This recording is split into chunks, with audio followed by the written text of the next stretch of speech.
What is up, everyone? So, today I'm going to share with you all of the practice that I have had on alcohol markers to produce the image that I showed in the previous video, which is the one right here. Okay? And, all right. Let me let me just put out a trigger warning on this video because for some of you who have been struggling or still may be in the frustration stage of learning how to draw, um, when you see the amount of practice that I have done on alcohol markers before doing this piece, you may get a little frustrated, right? Um, so so I'm going to try to talk through that just a little bit here as I go through this video, right? So when I say I'm going to show you everything I've done with alcohol markers so far, I mean everything. The only thing that I do not have here today that I've done with alcohol markers is, if you have seen my sketching review videos, there was a time right after I got my alcohol markers, I tried them on regular printing paper, just making a few marks. I think it may have been a circle, and it bled straight through the paper, and I did not use it. so, so since then, I got alcohol marker paper or marker paper, specifically designed to be used with alcohol markers, and that's what I've been using since. So today I'm going to show you everything up to this point, going through my thought process during the learning process, showing you what I was thinking and how I got from my first time ever using alcohol markers to using them on this on this picture here. Okay, so let's jump into it. First of all, I'm using the Ohuhu markers, and for this drawing specifically, I decided to use just the neutral grays. And in fact, for this image, I decided not to even use the darkest neutral gray that came with this set, just because the ink that I used on this already created a lot of deep shadows, and I did not feel the need to go deeper with this one, so I left that one out. All right. So the set of markers that I used came in this case, and also came, so there are a lot more all spread over the table here, but it also came with this cool little booklet. Um, so it's 36 plus a colorless blender. And the first thing I did, because I am brand new to alcohol markers, what did I do? I watched a lot of YouTube videos. All right, on people telling other people how to do alcohol markers, and many of them said, even though you have the swatch that comes with it, you want to actually swatch it out on the actual paper that you're going to be using. So that is the first thing I did. I swatched it all out, and as you can see, the colors are pretty similar, but there is a slight difference between that and that. So I do think it is valuable to go ahead and swatch it out. What is the next thing I did?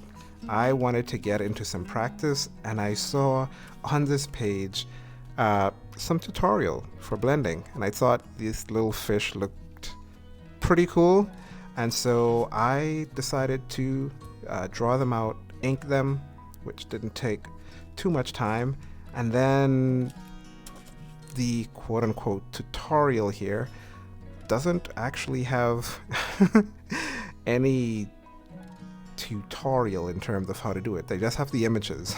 So I tried to intuit what needed to be done. This was the first one. Was really struggled on that one. Couldn't really get the blending right, the transitions. I mean, you see what happened there. Second time around, created another image, inked it again, and went ahead trying two different colors together. This was also rough, but I tried, instead of doing the patterns like I did here, I tried something different. And again, iteration is important here. So even though this doesn't look like a lot, I am iterating and I am kind of critically thinking about what I did before and what I could do different now. And in this one, even though I really didn't like how the two colors collided, I still haven't figured that out yet. That's why I did just one straight color with different values in the finished piece that I did. I haven't figured that out yet, so there will be more learning on alcohol markers.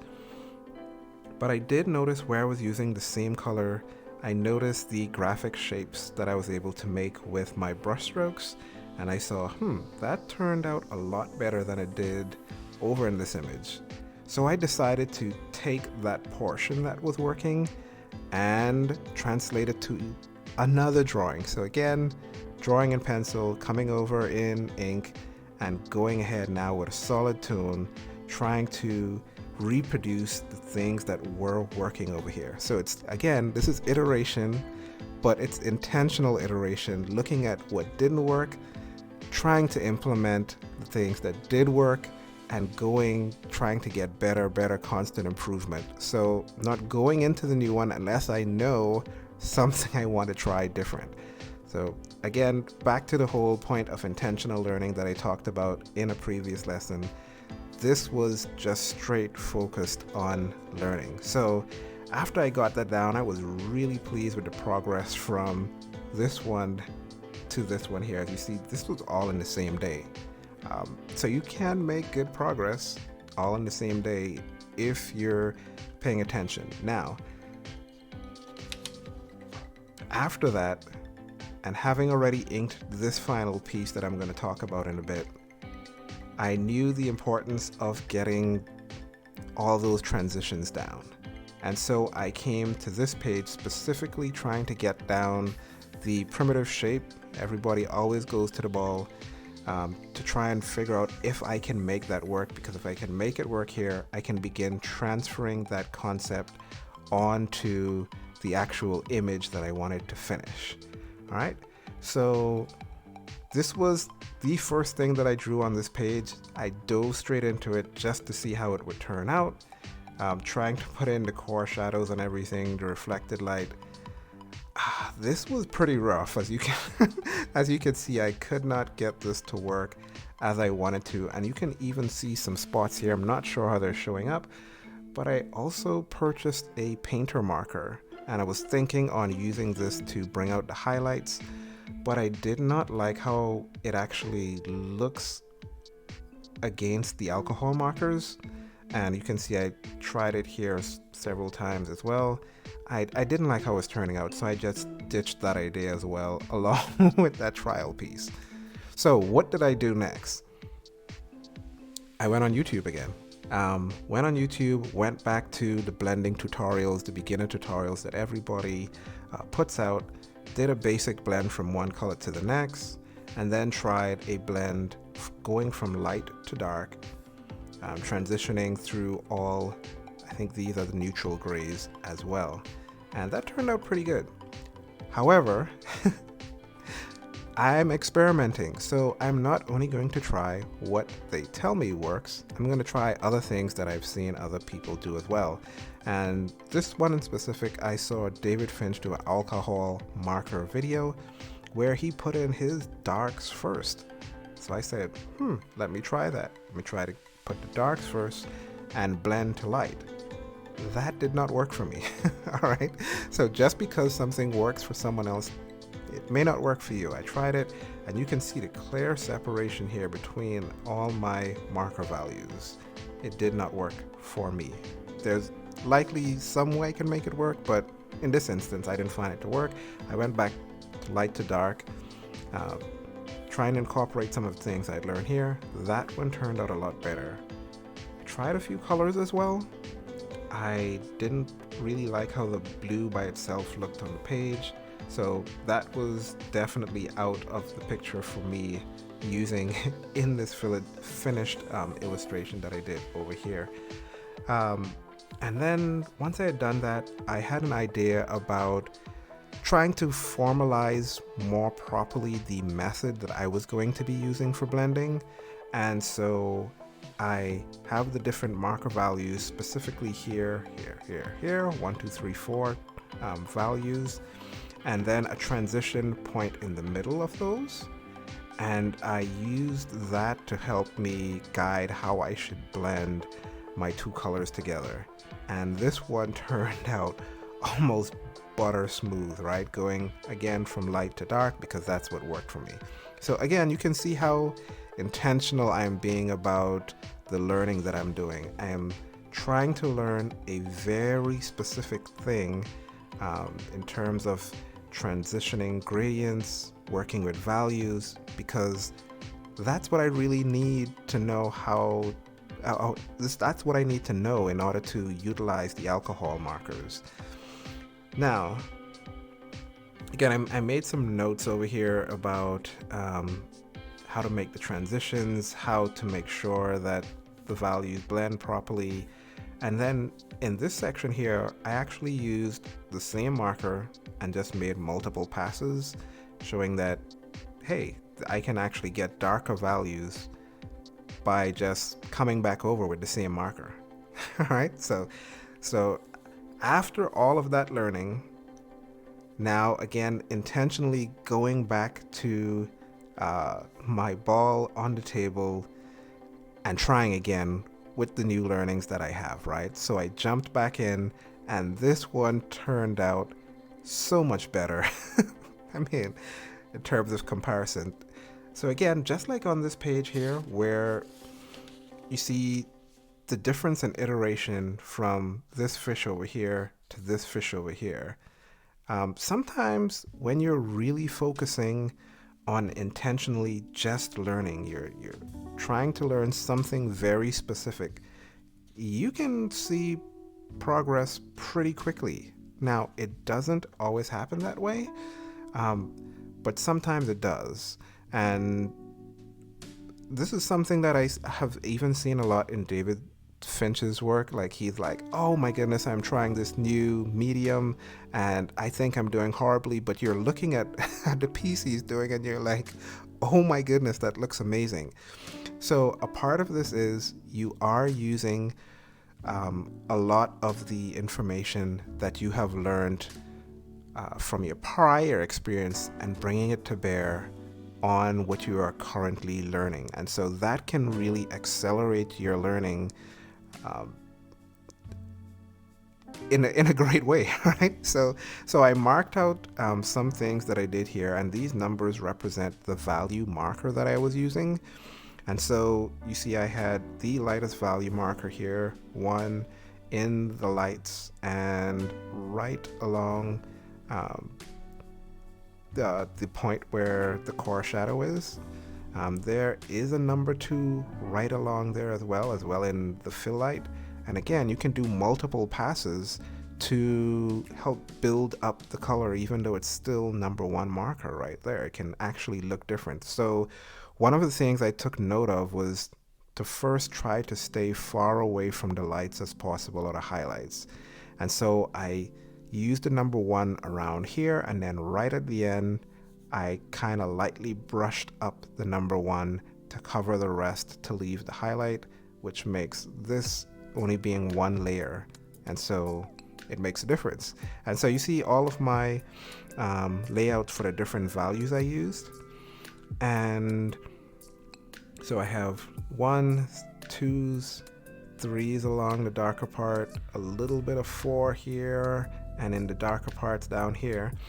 And I had actually pulled out my liner, and if you can see, I made a kind of line right around some of the edges here, which really kind of just held that ball together and enclosed it really well.